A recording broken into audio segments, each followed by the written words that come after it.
Hi everyone, welcome to this evening's session on making connections.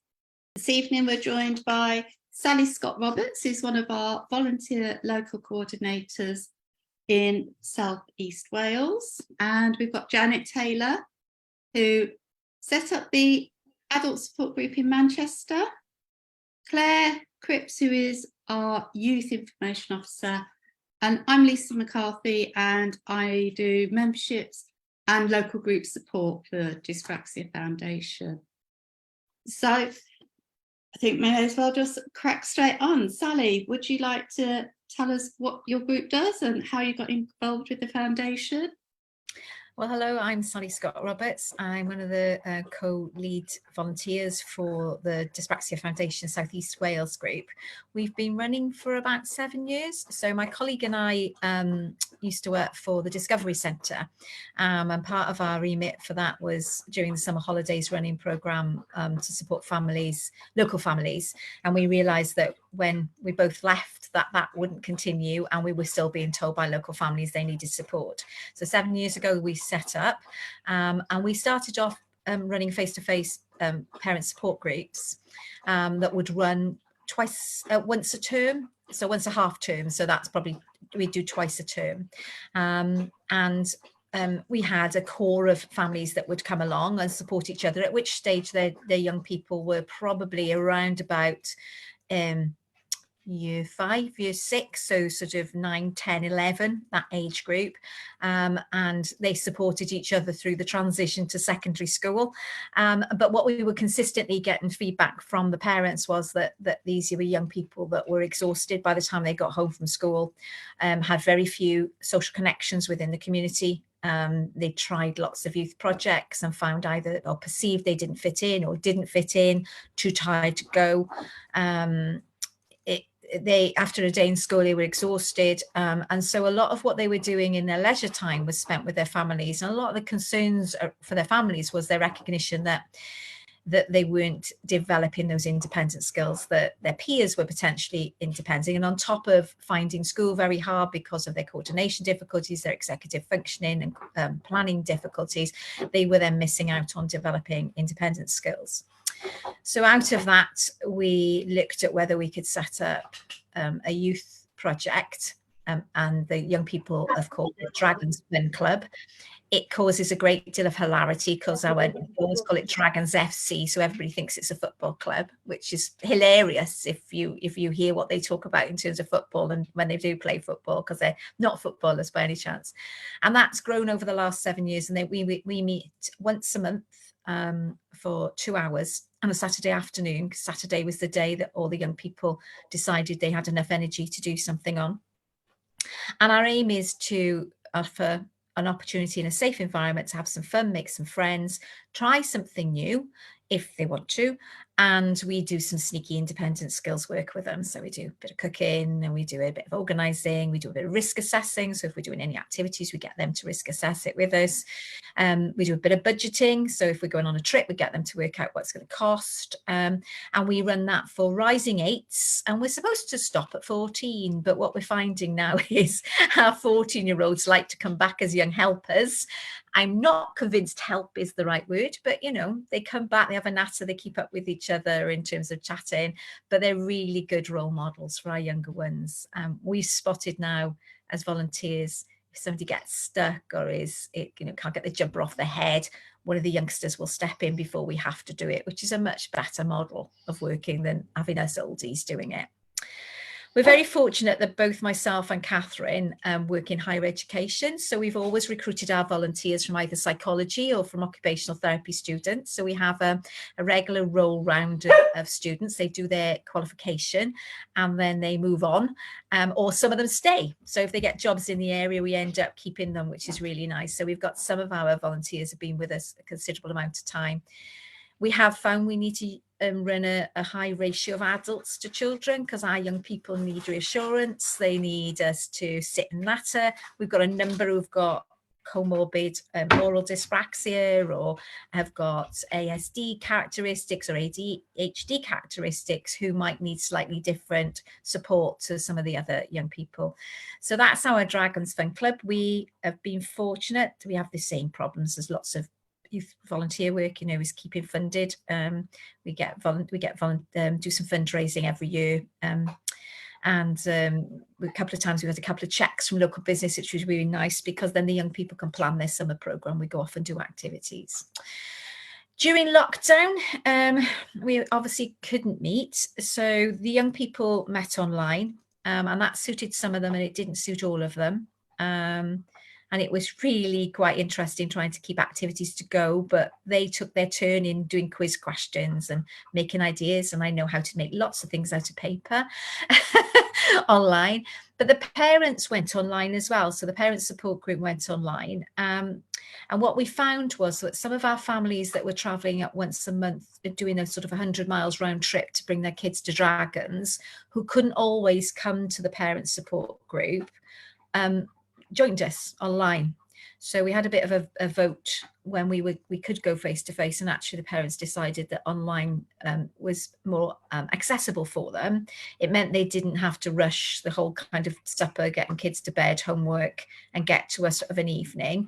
But it also meant that some of our families that live quite considerable miles away could join us online without the sort of worry about the travel and the childcare. So we've stayed online, and it works quite well. We probably get 9 or 10 log on, but always 9 or 10 different ones, depending on who's around. What we're noticing now is our families that have been through the process, so their kids are coming out the other end of school, are now able to advise some of our other parents about things like the transition to high school, or concerns about the fact they're still sticking 2 socks on 1 foot, or still can't do the zipper up, or having battles with school about reasonable adjustments in exams. Some of the conversations are very common. They keep repeating themselves, but now we've got parents who have been through there. They can share their expertise.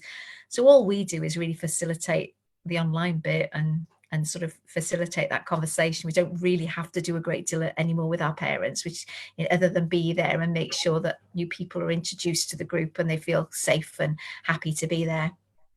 A couple of times a year we have family gatherings, because what the other feedback we've had from the children is that siblings feel left out.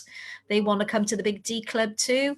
So 3 times a year we run family get-togethers. So we have a picnic in the summer, we have our birthday party in January, which is always bingo. We put it out and ask what the kids want to do, but it always comes back as bingo. We have an awards ceremony during that meeting where everybody gets an award, and then we have another sort of autumn kind of get together. So we try and make sure then that siblings come into that, and we found our siblings often ask if they can do their Duke of Edinburgh with us and do their volunteering. So it just becomes quite a nice family orientated activities. We find that we tried to do an early years link in.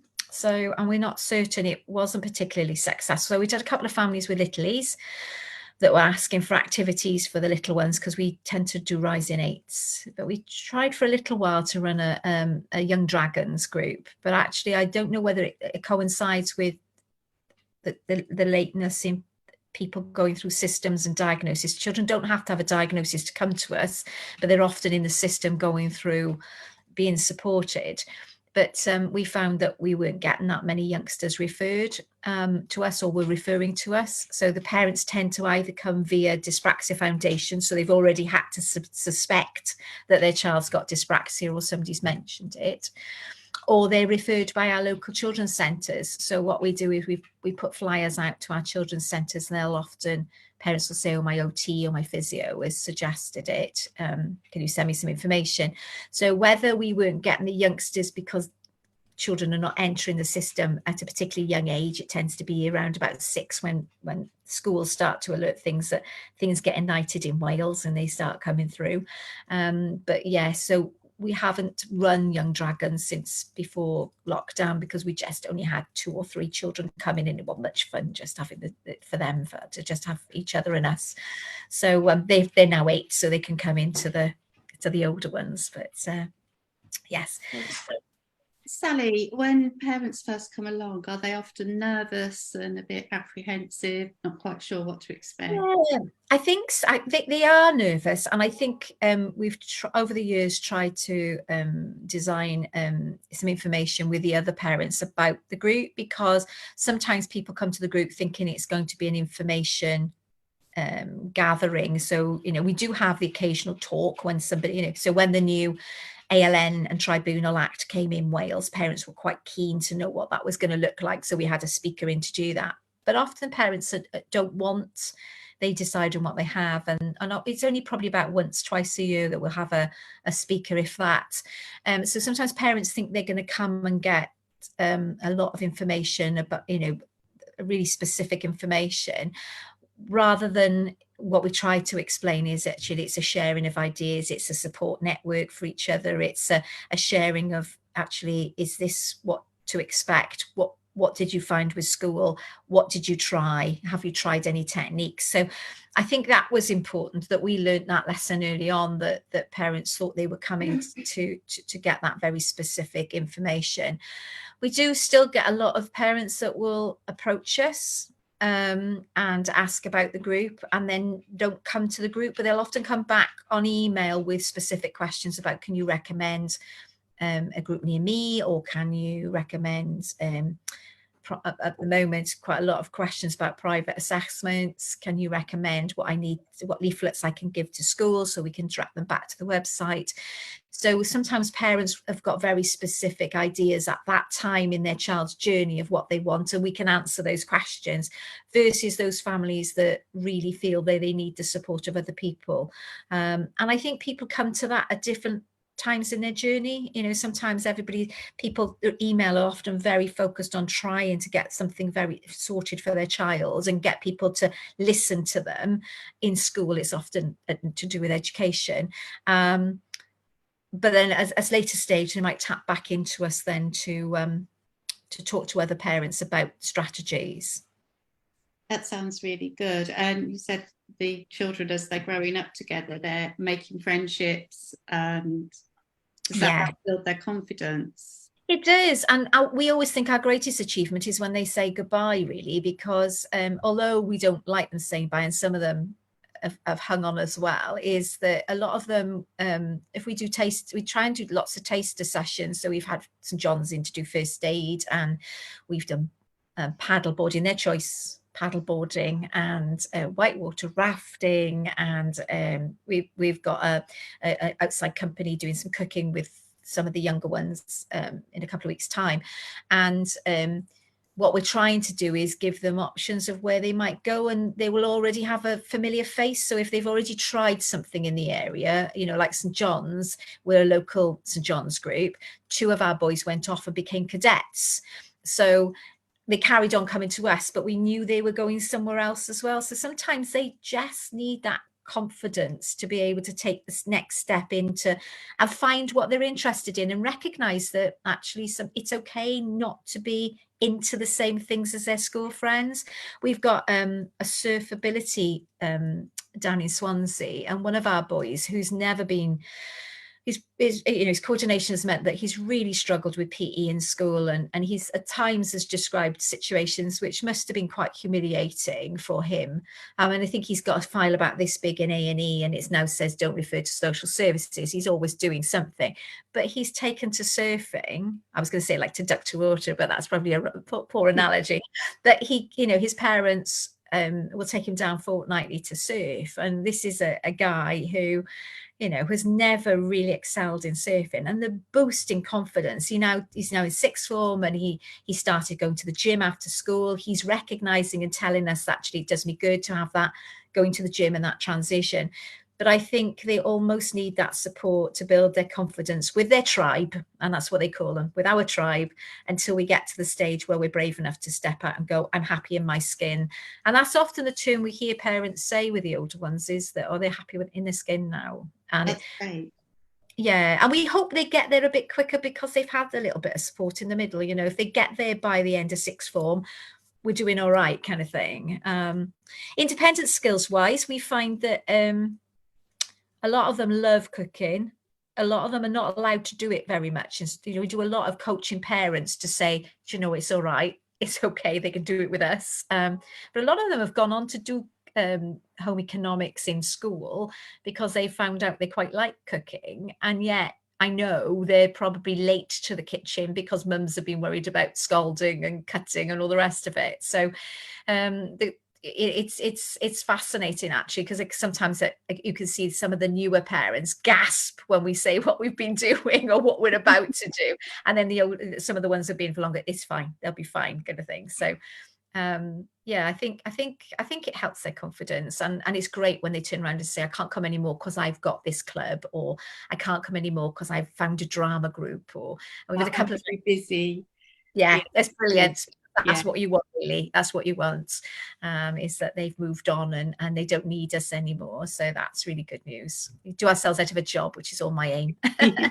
But you've always got the next age group coming up. So yeah, we have. There's always a next little lot. And I think because both Catherine and I have been working in the field for, I mean, I am dyspraxic, so it helps. I've had the lived experience as well. But I think because we both work in the field of DCD and dyspraxia and neurodivergent, is that I think for us, it's a bit frustrating at times listening to the same problems that families are facing. I'm sure you do in headquarters as well. It's just that you think things are improving and then things go backwards, and it is sad.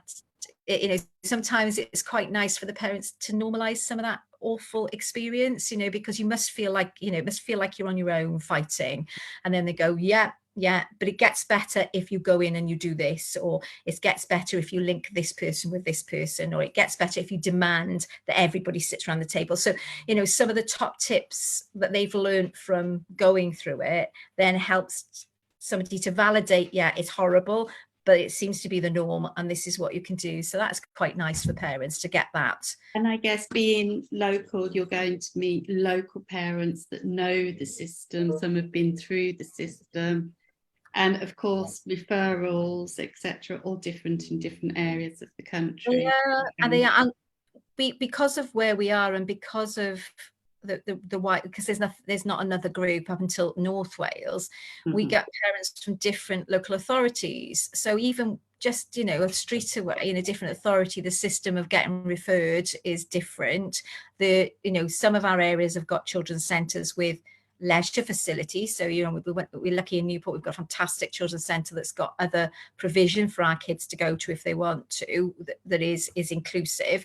In other areas there's none at all. So what we find is that some of the issues we see in some areas are different to others, but ultimately a lot of the questions are around navigating school and keeping the children safe enough to be able to enjoy it and learn, through that there. So because it's not easy to navigate school for them at all, really. No, not at all.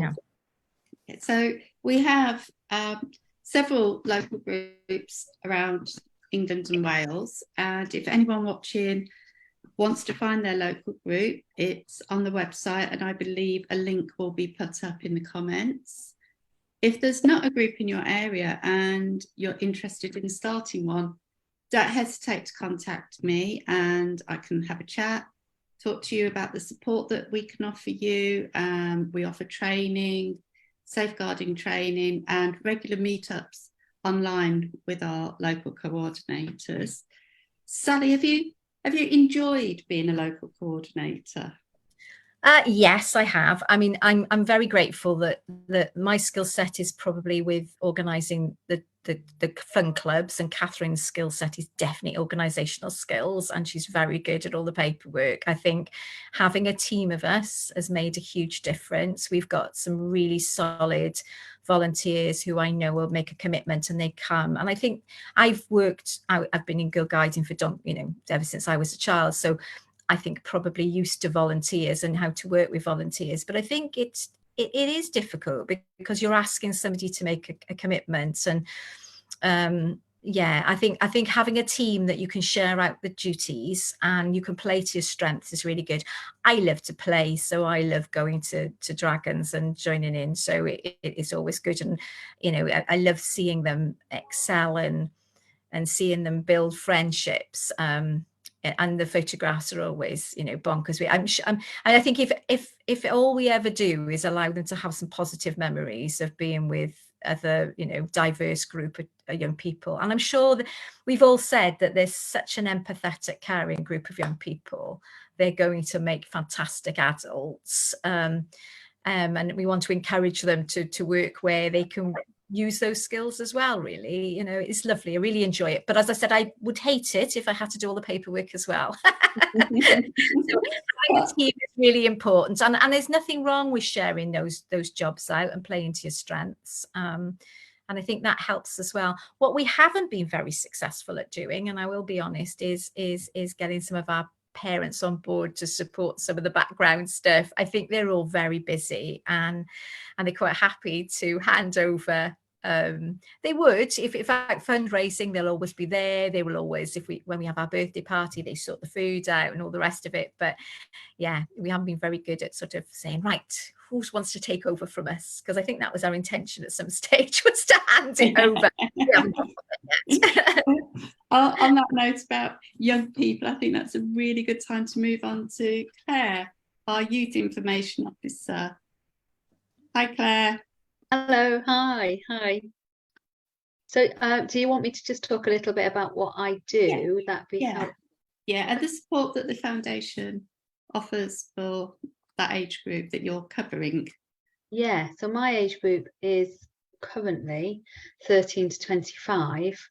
And I started back in 2015, and one of the first things that I was sort of tasked to do was to set up some sort of support group for young people of that age.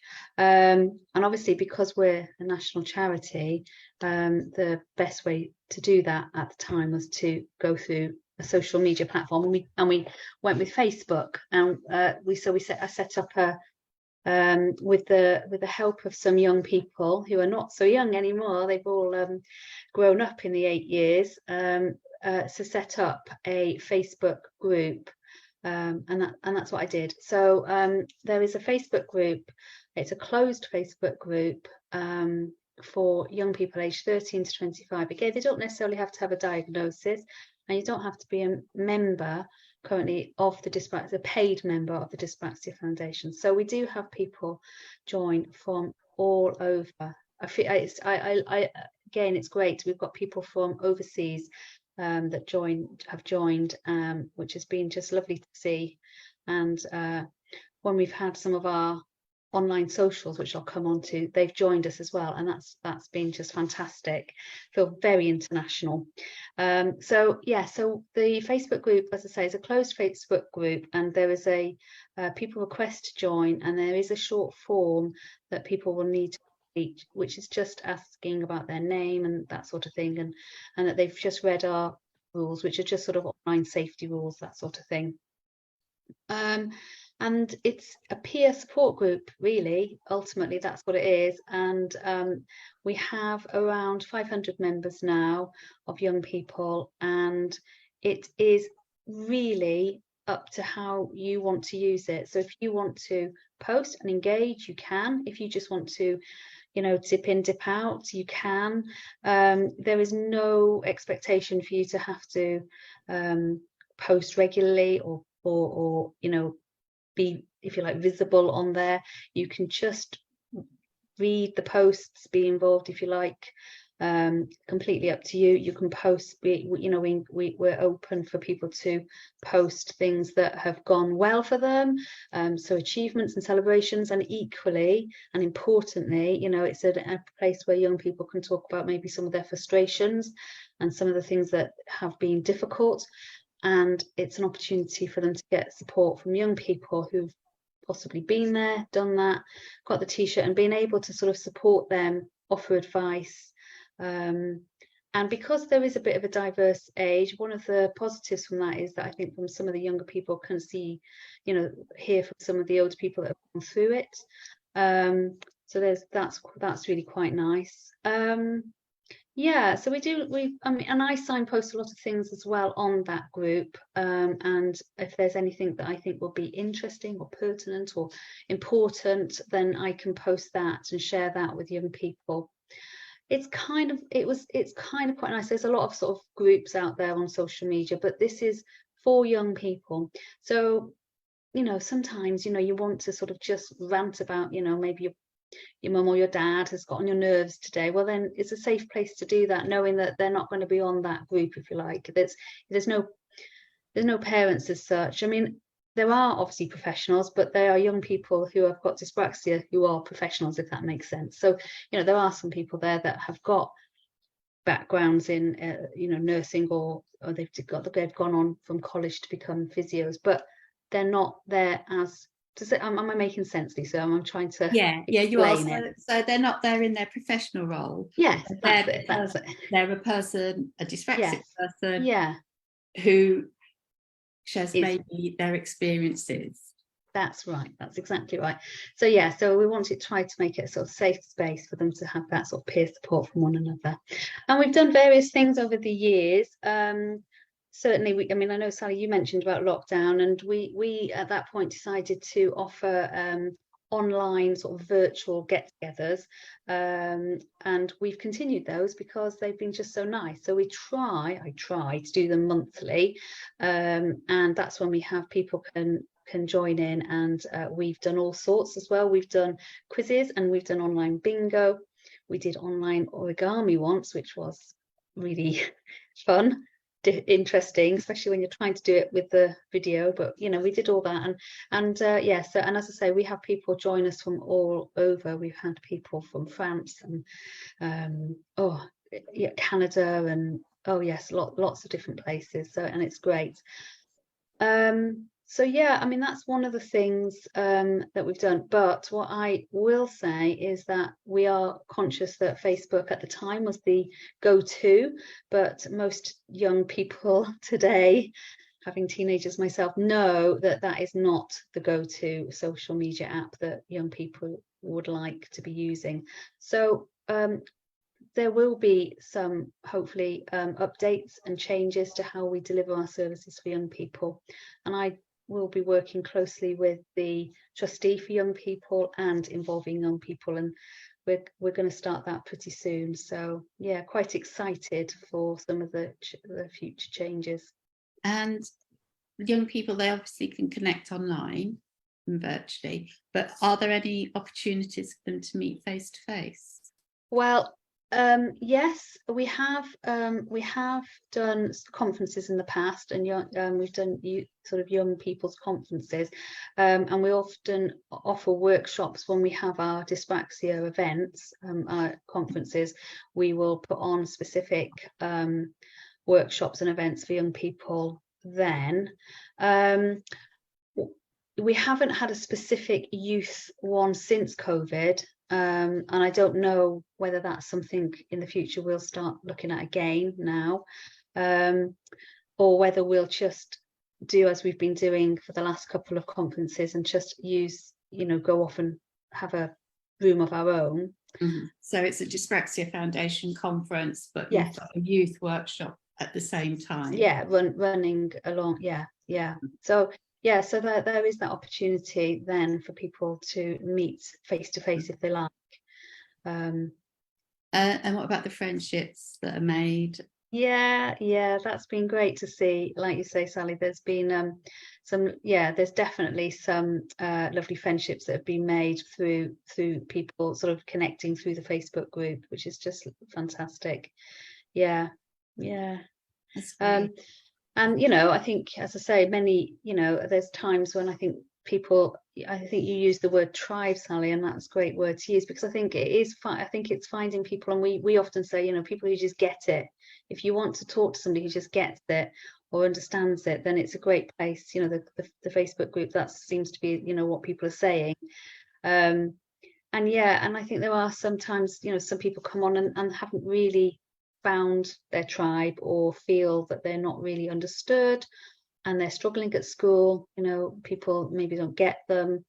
You know, unfortunately sometimes there's been bullying involved, but this is, you know, they know here they're going to have, you know, a friendly sort of peer support and a friendly welcome, and they can sort of talk about it. And yeah, friendships have definitely been made through the years. Yeah, we've seen some forming romantic relationships as well. Friendships, Yeah, we haven't we? have. Which has been lovely.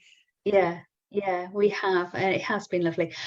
We also, I mean, what I should say as well, we started, this hasn't been going, this is, well, I say fairly new. The years seem to go by, and I think with lockdown, the years got a bit confused, didn't they? But we also have the opportunity for a youth champion role, which again, I think we'll be looking at again when we're reviewing all the youth services in the coming months. But that's been a fantastic support for me. So it, you know, I obviously, you know, not being of that age range myself anymore, it's very useful for me to have support from two or three. We have three in the past, but we've got three at the moment again, sorry, beg your pardon. And I can sort of tap into their knowledge and expertise as well, and they support me when I'm organising some of the online socials, or if there's any events that are planned, they'll be around to support that. But also, you know, any ideas I can run through them as well, and that's an opportunity that anybody can apply for. And I think we will need to think about opening that up again soon, actually, for some new youth champions. Mm-hmm. Sounds great. What do you like best about what you do and working with the youth? I think it's very similar to sort of some of the stuff that Sally was saying, really. It is really nice, I think. As I say, I know that there are some people who post regularly, and that's fantastic, and you know, it's really nice. But I do know from sort of private messages is that I have, you know, from some young people, is that they might say to me, you know, I'm not on there, I'm not active, but you know, I really am really appreciative of all the stuff that's put up on there. And even though I might not post very often, it's been really helpful and valuable. And I've had posts of people saying, you know, that it really helped me when I was struggling, or when I first got my diagnosis, you know, and I really felt quite alone with it. But then I, you know, found the group and found I wasn't alone. And, you know, that sort of thing is fantastic. And seeing people who have felt lost, you know, as I say, find their tribe and find people who get it. Mm-hmm. Yeah, A safe space. well, actually, and my most favorite thing about it is the young people. They just run that group. They make it so easy for me. They are absolutely brilliant. Yeah. And they watch out for each other, I guess, and make sure that nothing is said that's inappropriate. Or Yeah, we've been very, very lucky. I mean, obviously, teenagers, we have the occasional bad language, but nothing awful, you know, nothing awful. I think that is really all I've had to deal with. I've been very, very lucky. It is a very friendly, very supportive group of people. And yeah, I think if there is anything that does cause concern, or somebody posts something that somebody is concerned about, I get to know about it. It's not a 24/7 monitored service, but it is closely looked at by myself and other members of the team and trustees. And the youth champions also keep an eye out and stuff. So yeah, we've been, but as I say, you know, teenagers, we get the odd swear word occasionally. On the whole, it's, you know, it's a great friendly place and very, very supportive to one another. that sounds really fantastic. That's good. And Lucy, who's answering comments, should be putting up a link to the information we have about the youth group on the website. So take a look, fill in the form if you're the right age group, and sit back and read other people's posts and learn from that, or get involved. It's both is fine. Yeah, or if people want to email me directly, they can. So is that worth me just mentioning? It's just, you can find it on the website, or it's youth@dyspraxiafoundation.org.uk. So if people want to, or if parents want to find out a bit more, I'm more than happy to talk about it, because I know, again, being a parent of teenagers, it's quite daunting sometimes. You know, you hear horror stories of social media. I appreciate. So I mean, I'm more than happy to talk through how we, you know, as I say, it's a closed group, and how we safeguard and that sort of thing. So thank you, Claire. That's brilliant. Janet. Hi there. Hi. So Foundation, we do support groups, but we're now launching Adult Social Network. And Janet, would you like to a bit of your background and what you've gained from organising groups and going along to social groups? I am one of the Dyspraxia Foundation's veterans. About 23 years ago, I experienced discrimination in the workplace, and I was medically retired. And I phoned up Mary Collin, rest in peace, for some support. And I realised that there was not a support group in Manchester. And I decided to set up a support group in Manchester myself. I needed to prove that I was completely useless just as much as other people needed the group. So I set up the first group in 2000. I turned up late because somebody wanted to meet me at my house that got lost, and I was faced with 20 people waiting for me. Some of them were parents and some of them were adults.